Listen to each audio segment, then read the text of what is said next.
Welcome back on the AM show. Now, we get into our big stories, and number one, we're going to be contemplating the plight of our brothers and sisters. Following the spillage of the Akosombo Dam, many areas were submerged.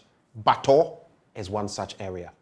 Now, the Mankralo of Bator traditional area gave government a 2-week ultimatum to come up with a compensation and relocation plan, or else, what did they say? They would bus themselves to the Saglemi, affordable housing unit site. Now, as the deadline approaches this weekend, we're going to have an interaction with the Mankralo on the AM show today. He is Mankralo Heavy Boboji VII, Mankralo of Bator. He joins us on the show this morning. Good morning. Am I allowed to shake your hand? You have to be careful when royalty comes into the studio. It's good to have you. I mean, it's not a laughing matter, what we're about to discuss, but at least it's always good to start on a lighter note. To situate the conversation, are you just coming from Bator today? Did you? What is Bator like? When a few hours ago you left for our studios, what was the Bator you left behind? Okay, Bator is doing well. The water now is going back. Okay. Everything is moving all right. Food items, everybody is getting his own. For now, we are not having the way the water is flowing now is down. Okay. So things are going down. Yes. So the waters are receding and all of that, but the people in the community, how have they been living? How have they been getting by? Yeah. That is the question. Okay. For now, the water is going back. We are all happy that the water is going back. But the problem now is that some few people have a block buildings. So the way they pack the people in a classroom and different families join together with their children in the classroom is the problem now. Because as the water is going back, some of them, they have mud buildings. And the water dissolves all of them. So, wow. So the buildings have basically crumbled to dust. For example, if you go to Bator, Siko, the whole village is gone because that place, a lot of mud buildings are there. And other areas, the same thing. When you go to Mepe, the same thing. But Mepe, they have a block work more than the mud buildings. So for now, our biggest problem is that our people that lose their buildings, where are they going? That's the question now. Where have they been staying? Yes. Now they are staying in the classroom. They do everything there. And the fact is that they are not comfortable. Now they are frustrated because their building is collapsed.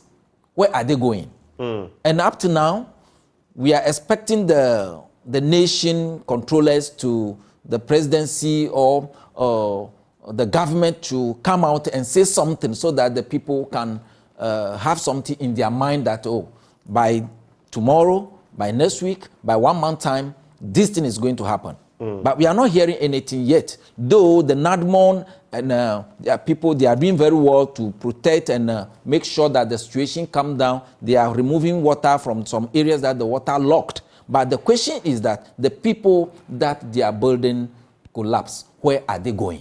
That's where we reach now. So about how many people are we looking at? Actually, the water affected almost 12,000 people. Yes. I'm looking at just your community. Are you saying 12,000 within your locality? That is the calculation the NADMON have given from Bator to Mepe. Okay. So now we are having 22 camps. And the Mepe camp is around 1,500 above. And Bator Agbetikpo is having almost 1,250. And the rest of the camp, they are having now 21 camps. Are you getting the picture? Yeah. So, if you go to the Bator Agbetikpo right now, you see old ladies, old men, they are all in one room. In fact, some of them, they are in old age and have a sickness. And they mingle all of them. Wow. And about a week now, I was there when Ajinasari wife, Mrs. Ajinasari, was there, and the son, present of them, some of the people are collapsing. We have to rush them to the hospital. The heat, they can't take it. So what I'm suggesting to the public is that we have Segleme House. When we are talking about Segleme, people didn't understand what is called Segleme. Segleme is a name where the government have affordable houses. Right. Now, because of the tension, and our children supposed to go back to school, they have to leave the classroom for the children because they are going to write the same examination. Right. So our people that especially they lose their building, they lose their everything, we must go there and see if we can use part of the building, not permanently. Right. To because enable, people are still staying there. Yes. To enable the government to do a very good resettlement for the people. Because we are talking about the resettlement because tomorrow we don't know what happened again. To return back so that we can free a place for VRA. VRA dam protect the whole Ghana or give light to the whole Ghana. Right. And the dam is supposed to be protected for the investors and the Ghanaians. Because without the VRA or dam, I think part of the nation will go off. So this thing is a Ghana issue. It's not about politics or individual. It's not about voter region. Because if the light is off today, maybe you two will not even get light. So we, the Votarians that are along the north town area, were sacrificed to protect the nation revenue. You see, so the government... And even prevent a bigger disaster. Because if the dam is breached all the way into the Greater Accra region, even towards go off. the eastern region, million people will die. Yes. So as we were used as a sacrifice lamb, the government have to come out, VRA, boldly, because it's a nation issue. This should not be a secret. So that they can tell the Ghanaians that, okay, that land, that area must be free for the future. When this thing is going to happen, VRA will not worry to open the water. Because if they did not protect the dam, what happened?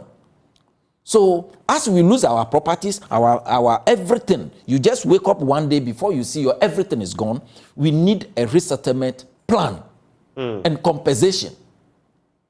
So as we are talking about Segleme, the buildings are there. The whole 12,000 people can get a place. But we cannot move the whole 12,000, especially the people that affected, everything dissolved. We have to take them there.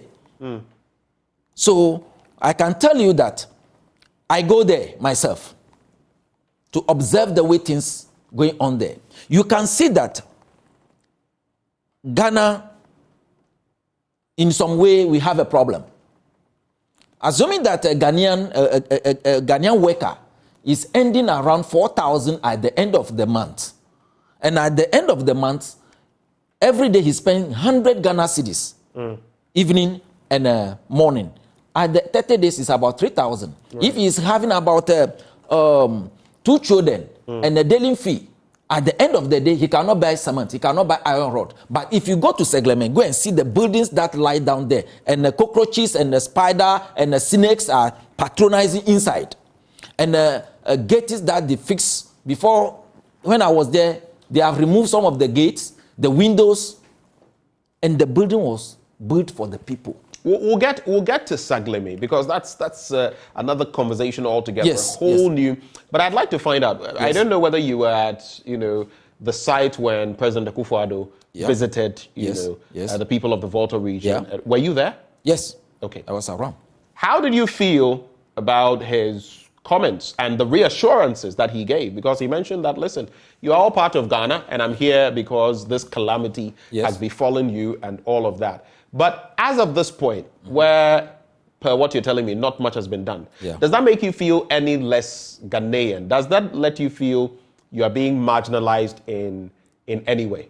No. The reason why I say no is that somebody can stand and make a comment, but behind his mind, maybe there is a different thing. But normally, whatever come out from your mouth, that's what people takes. Right. But what I'm trying to say is that when a competition arises and someone come out as a winner, he is the one that chosen by the, let's use it, God. You see? So no matter what he says, the right thing must be done. Okay. As a Ghanaian. Has the right thing been done to your people? Not yet.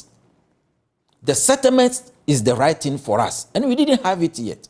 Though the government supply food items, relief items to the people. But that's not the case now. Where are they going? That's the problem. Are you saying that it is totally impossible, for example, if government provided mechanisms to get the people back, but in that same community, would that be an impossibility? Yes. In the community, we have a land.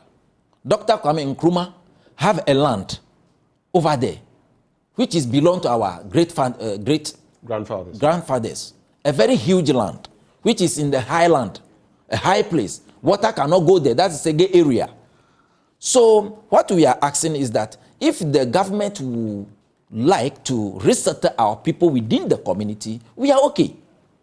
What is that place called? That is Aveime, cattle ranch. Okay. Yes. Where the rice is. Yes, exactly. And that land, if government want to use some parts, it's going to be just small because it's a vast land. It's a very vast land. And the whole community itself can go into that land about 5 times. And when we consider the buildings that affected, which is 1,000 plus, it means we just need government no need land to buy again. So you're telling me that this is an alternative. Alternative. If you're not going to take us to Saglemi, yes. And we'll get to the Saglemi end of the conversation. Yes. Then, take us to Aveime and find a site there for us to relocate to. Have you been able to identify a specific spot? We identify. Have you made government aware of this? No, but government knows that he have a property around. So because the DCE represent the president, so in the same area, so he know all this. So are you now saying by this that it's an alternative, and you're putting it to the president and to that group that has been set up to get into all of this? You're putting it before them that if you're not going to take us to Saglemi, then Aveime is there, and ensure that you put mechanisms in place for us to be resettled? Minister of Energy was there, I think 4 days ago. Right. We have the discussion, and then he take it very well, that you present that before the parliament about the resettlement, not about the Saglemi issue. So it means that already the information have gone over there. Okay. But what we are saying right now is that how the people will move from the place for the school children to get access to their school buildings and then learn. That's our problem right now. Yes. So this side-by-side arrangement where you're using part of the classrooms for studies and part for living, basically, like some residential property. How is that turning out for the students, for example? How is that affecting them? It's frustrating the children, because now the children mingle with the whole town in the compound. So they can't have a peace of mind to learn. They have to remove them from the classroom to the tree under. And the noise. So you can imagine what is happening there. They are not concentrated. And some of them lose their books and etc. Though the community, the DCE and the MP, they are trying their best to intervene with some of the books and donate. People who are donating also are trying their best, but the people are not comfortable. For example, your grandmother, your grandfather, and somebody and his wife, and somebody that's sick, all of them, they gather them in the one room. How do you feel? True. It's quite a situation. Yes. Now let's look at the other angle. So now Aveime, I think for the first time this is coming up, Aveime is on the drawing board. Yes. It's an option. Yes, it's an option. But let's look at Saglemi. Yeah. The affordable housing unit. Have you been there in recent times? I mean, we've been there, and you would realize that it's a far cry from what it used to be. Yes. Doors no longer there. We've been told they've been stolen. Yes. Sometimes water closets. Yes. Electrical bits, wiring, and everything has been stolen. Yeah. Okay. Yeah. A lot of things, I should say, have been pilfered. Yes. I had some George Yeah. sit here in the studio and tell me about one day his team apprehending a group of people, supposedly including police officers. They were whisked to the police station. Wherever they were from, nothing was done. But you see, some things are missing. Is this place fit for living for you and your people? Yes. It's good because the building is okay. Right now, we just appeal for people to donate some of the things like door and water tanks and few electrical, because we are not going to use the whole building. It's only part. So within some few days, those things can be fixed back. And it will be comfortable for the people to live there. In that, to give them food, the relief items, you will see that it will not mingle with the people. Right now, if you go to where they come, the people, the other people also mingle with them when the time comes for them to share the food. And these things have tended to fight some of the camp. But as some of the people are returning back to their building inside, the people that were left, they are going to be few. So if government or anybody wanted to give relief item, you see that the whole building that they occupied, he knows the place. You just go and deliver to their doors. And they don't have any problem. They are not going to stay there for long to enable the government to do what exactly is supposed to do. Hold for me, Mankralo Heavy. Yes. Let me go over the phone lines as well and engage the chairman of the St. Kizito Safe Haven Committee, Amanate Dusi. He joins us via the phone lines for a conversation. Mr. Dusi, a very good morning to you. Morning, and thank you. Thank you so much for your time. Under the circumstances, these are dire times, but we thank you for making the time to interact with us. Tell me, the St. Kizito Safe Haven, we've spoken about it time and again. How are you coping there? How many numbers are we looking at? What is the state this morning as you speak to us? Thank you so much. And may I greet your cherished listeners and viewers. I'm very grateful to you once again. I would say St. Kizito Safe Haven, even though defined as safe, but it's not really safe for us this morning. The numbers as we speak right now is around 536 currently. Okay. Why? Previously we were over 1,000, but as the water started receding, people are moving. And more so, when the water was gushing in, a lot of people, due to fear, have to leave the town with their children. So the number currently reduced to this number that I just mentioned to you. But as the day breaks, we have people coming from outside to the camp. And so when you come this morning to the camp, you see a lot of people, more than even 700, 800, or up to 1,000 on campus. But not all of them are staying here during the night. So currently the number is 536. I wanted to share with our viewers the exact location where this safe haven is. Thank you. The St. Kizito Safe Haven is right when coming from Accra, you get to the town, you pass through Mankralo's area, and then you get to a junction, turning left. So coming from Accra, you turn right, you meet a signpost there. And then you take that route, you come, and then you come straight to the school. It's to the right side of the main road, and then the main town. A little bit at the outskirts of the main town. So that is where it is. Just to clarify, are some of Mankralo Heavy's people within the safe haven? Pardon? Mankralo Heavy, who is in the studio here, are some of his people from Bator in the safe haven? Bator? No. Their Bators are not in this safe haven. Okay, you mentioned passing through that route. Who are here. Okay, you mentioned passing through that route, so I felt some of them may have come there. These 536 people you're dealing with, how are you coping with them in terms of food, in terms of drink, in terms of sanitary situations, you know, going through the processes that we all go through after having eaten, in terms of schooling for the young ones, in terms of health? What is the situation like? It's quite difficult. Quite difficult. very, very miserable. I will tell you that as we speak currently, the people on the camp, in terms of education, currently we have volunteer teachers coming to teach our children. Thank this to our Honorable MP, who has called on people, and we got a lot of volunteer teachers who are teaching them. So as we speak, classes are currently going on. And in terms of food, it's becoming quite difficult. For some time now, we have not received food from NADMO office, the main assembly.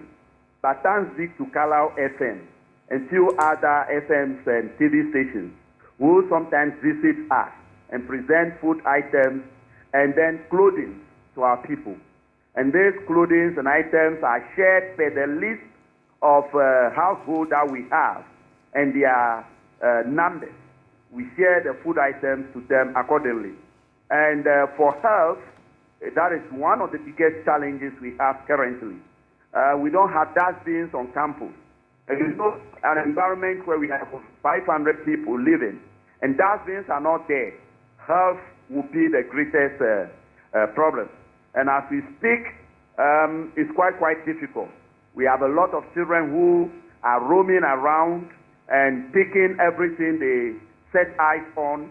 It's becoming so difficult. So I've been appealing to corporate bodies that comes around that we need dustbins, we need sanitizers, we need sanitary pads for our ladies and our girls who are in the adolescence. It is quite difficult, even though we have a clinic currently on campus. But we still believe if we don't have a proper hygiene, we'll continue falling sick, and we'll continue visiting the clinic, and there will be a lot of pressure on this very facility. As I said, there is always competition for food on the campus. As people from outside come to the campus every day to check whether there are food, even though foods are being shared in the town from house to house, but they still believe because Kizito is the internationally known safe havens in Mepe, and for that matter, perhaps Nostong, food is just pouring here.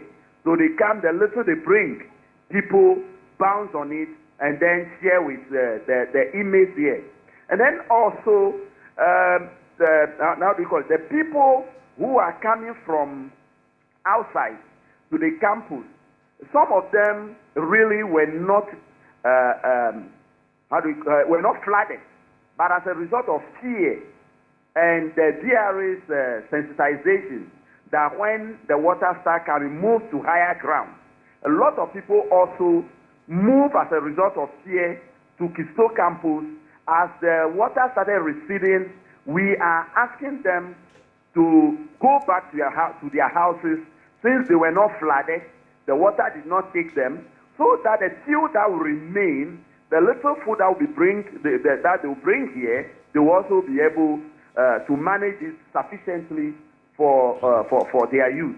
So, my good people, this is the situation currently on St. Kizito Safe Haven. Now tell me, in terms of where you yourself, where do you sleep? Where do you sleep? I am sleeping at St. Kizito Biology Lab. This is the room I use currently with my family and children. You use the biology lab as a sleeping place for you. How many children do you have? I have 6 together with my wife and myself, 8. So 8 of you are in this biology lab. How big, Exactly. just for the sake of creating a picture, how big is this biology lab? Actually, it's big, but for the sake of the benches that are arranged in the lab, which are immovable, it's now not spacious at all. And if I may ask if I have a WhatsApp number, I would have forwarded our sleeping pictures and other very important pictures to you. If you can aid, you see how it looks like. I've forgotten one important thing. Most of the people at this camp are not having mattresses. Mattresses were brought, but they were not enough. Only 83 were shared. And so we have... So basically you're trying to say over... 463 who still did not have mattresses. Okay, that's what I was going to ask. Including myself, that is... But personally, I took my mattress before the water came. I took my belongings, except my housewares, electronic gadgets, and stools. That one, as a disabled, you can't work on it. So we have to leave them there and run away for our lives. And so that one I couldn't pick. So me, I have a mattress. But my children, their mattresses are in water. Everything's spoiled. And so I asked for mattress. I've not been given. I asked for the camp. And they still have not supplied yet. So that is the situation currently. People are sleeping on the floor. There, you lay their cloth, and then they are sleeping on it. You can imagine. And that exposes, exactly, that exposes everyone to the likes of pneumonia. You could contract it from the bare floor and all of that. But just to wrap with you, I just want to run these needs by you. Okay. So you're a person with disability. Yes, yes. And running this entire, show as chairman and all of that, is this taking some sort of toll on you? How have you managed? Oh, I think I've been in this situation for some time. And as a teacher, I'm used to crowds. I'm used to that. And I believe disability is not inability. Great. For that matter, I even do more than the able one. And I'm ready to move, whether raining or shining, over here to make sure my people at the camp are safe. If they are not safe, I'm also not safe. And so I strongly believe that as for the challenges that I'm going through, I don't see it as challenge. It's there, but I don't see it. I won't share it. The only thing is to make sure my people are safe. Right. As a chairman. Right. I only brought it up because you snuck that in that line right before you spoke about, and I was wondering about what challenges you possibly are facing. But it is exciting to see how you've taken the mantle and you're doing this looking at your people. I hear some MPs have got food. I don't know which catchment area or under which constituency the camp falls, but I hear some members of parliament have got food and other items to distribute, but sometimes they don't give all of them because some people may just waste them, or if you give all of them, then in the next few days the people come again. So they are holding it and releasing it bit by bit. Can you confirm whether that is true? And also add, what are your greatest needs right now? Reiterate before you go. Thank you. I would say it is true. My Honorable MP, Northton, Honorable Samoku Yetua Blakwa, received a lot of food items from corporate organizations, individuals, and as I speak, he even confirmed to some TV stations that he has food items that he's sharing, but he's not in a rush to share all because we don't know how the situations will be in the near future or within the next 3 weeks going. And so he decided to keep few, and as the weeks go by, he'll be sharing from time to time. And it's true, he's doing that.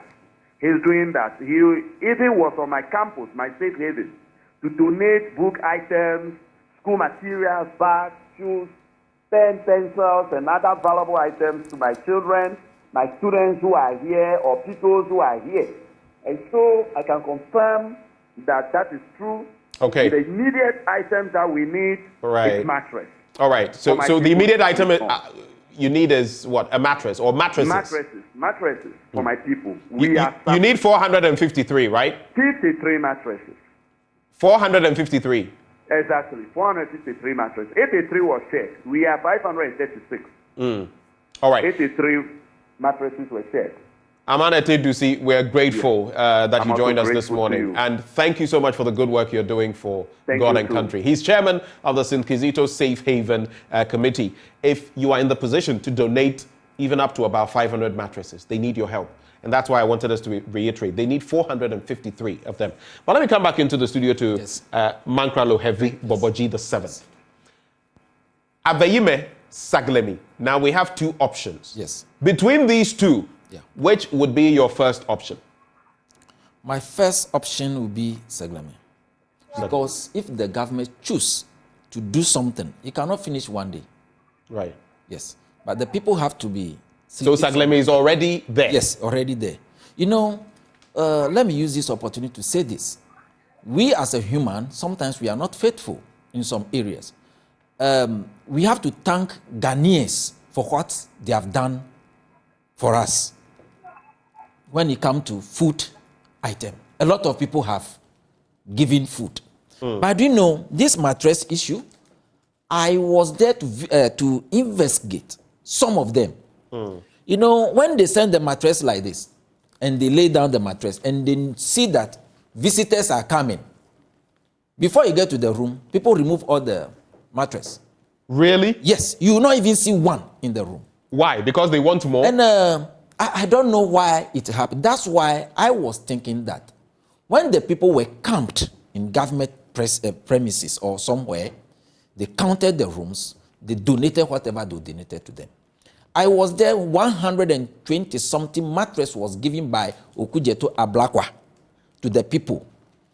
Following day, when another visitors are come, when we enter into room, all is not there. What happened? And they lay down their their cloths. You know, when people... So you're saying that some people this is what are not being honest in all of this? Thank you. This is what I see myself, not that somebody say it. I was there and I take somebody, there are 4 people in another house. They are not in the camp, but truly what I've taken their houses. Right. I give the 25 kilo, rice. Yes, rice. They are in one place, brothers and sisters. So that is 4 bags, which is 25 kilo. Following day, when we give them that 4, we give oil, we give other things. Following day, when the camera people, the news people came, they are the first people that stand before the camera saying that since this thing happened, they never get any food relief. You know, what happened in this water issue, I've identified that Ghana love each other. Everybody is donating. We have to appreciate it. But if we are not appreciating it, people may think Ghanaians did not love each other. Some of them, they are tired of even the rice. Rice is there, they are sharing it, and Ablakwa go around himself and the DCE to share the food. My brother, 100 and something mattress. When following day we go there, they lay down their cloths. So this is quite a different dimension to the conversation, because then it paints the picture that some people too are taking advantage of the situation. Yes, that's correct. Let's say the truth. We shouldn't say because this thing happened to us, so we should say anything anyhow. We should identify what the individual people. I was there when the energy minister came. He brought a lot of food to the district. Dr. Matthew Opoku. Yes, he brought a lot with solar items, different kind of things. But the truth is that the management of these items cannot just go and dump all at a go. With water, everybody in the community need it because the water body is not good for us to use. But the food, my brother, they are sharing it. Present of you see people receiving, they'll put it down and run come, take another one, and run come and take another one. So there's a bit of dishonesty and greed in there from some people. Some of the people are not faithful. Okay, me as a chief, I have to say the truth. All right. Yes. Let's and I love the fact that you've exposed that at the end. Yes, because this one I saw it myself. To us. Yes. Thank you so much. Yes. 2 things I want you to do in about 1 minute so we can wrap. Yes. 1, you say you want compensation. Yes. Compensating the entire community. How much? Do you have an idea of what you're looking at? And finally, you've also threatened that if by this weekend, I think it's Sunday, the 2-week ultimatum will be done. Yes. And if no action is taken, you will bus your people to Saglemi. Yes. You know that could result in some security situation. Yes. You could be stopped. You can't just go and enter Saglemi. Yes. What do you make of these 2 situations? Compensation and then moving to Saglemi. Compensation, no matter what, we need it. Because we sacrifice ourselves to the nation. Do you have an idea how much will... I can't say that now. But NADMON is around doing everything. So resettlement is to resettle our houses and damage that they cause us. Property. Yes, properties. Not everybody that loses his property. But NADMON will take the calculation of that. But the Saglemi, right now as I'm talking to you, some people even donated bus down to move the people. But when the energy minister came, he promised that he will send all these informations about the resettlement and the compensating issues to the parliament. So we are waiting to hear something from the government. Okay. Actually, myself, they notify me that government is having some plan for the situation, which we are waiting to see how it will come. I cannot just come out and announce what they have in their mind. Okay. So on the bit of moving to Saglemi, will you still do that come Sunday? Not Sunday, because we hear something. What did you hear? What we hear is that the energy minister let us know that he will, our niece, he will send the information to the parliament to discuss. For the respect, we have to wait a little to see how it will come. But the Saglemi, we are going to move there definitely. You're going to move there? Yes, we are going to move. When do you plan? I will not give it to you for now, but we are preparing to go. This week, next week? I don't know yet. No, you can't. You don't have to give us a specific day. But what's the plan? So it's not happening this weekend. Yes, it's not happening this weekend. No. But next week. But if you don't get something from, yes, we have to move. We have to move because the government property, and I know that the security, whatever. But I believe that we have a good leader for this nation. We will not choose cockroach and leave human being. We are not owning the building. We just to park the people there so that they can have their freedom. But you can't go there without the permission. Yes, we work on it. It is still state property. You can't go in. It's like maybe an ECG transformer area. That is the reason why taking it over. You can't do that. That is the reason why we have to take some steps before that time. What steps? Yes, to consult. Consult whom? The authorities. We are working on it underground to see what will come out. We know that the place is under is under government. We know. So some people have to be connected. Yes, but not everything that we put on the public. Yes, but so, I think that that would be the best for the government. Just to finalize everything. So you mean to move the entire community from not the entire community, the people who their buildings are dissolved. Okay. Yes. So what number are we looking at? We are looking at maybe around 400 that way. Around 400? Yes, because when we go to Siko, the whole entire village is dissolved. But maybe if government may do some magic, we don't know. If that happens, fine. Maybe tomorrow government will say, I'm bringing the containers, the shooting containers, the folding ones, is bringing maybe 2,000 for the people to go inside. We don't know yet. So I'm giving the chance to the energy minister what we discussed about the resettlement plans that he wanted to present it before the parliament. Let's see what comes within the week. The energy minister is working on it, and this will finally be the final bit. Yes. I'm giving you the opportunity to address Mr. President. Yeah. In the end, what he says carries the greatest weight in this country.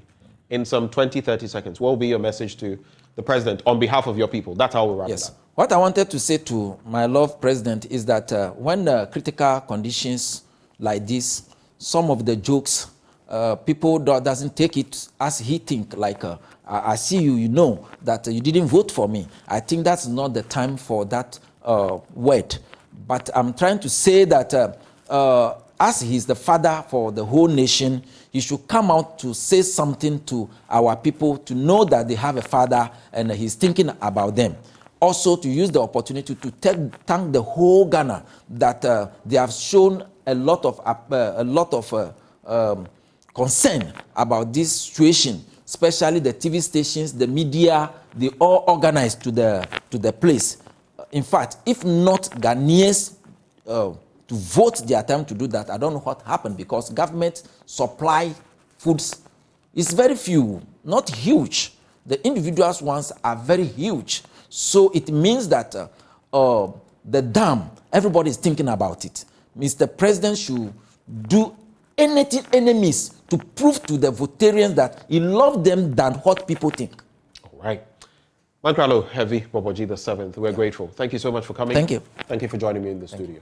And our hearts are with you and your people and all those areas that have been affected, not just in the Volta region, spreading to other regions, even coming towards the Greater Accra region.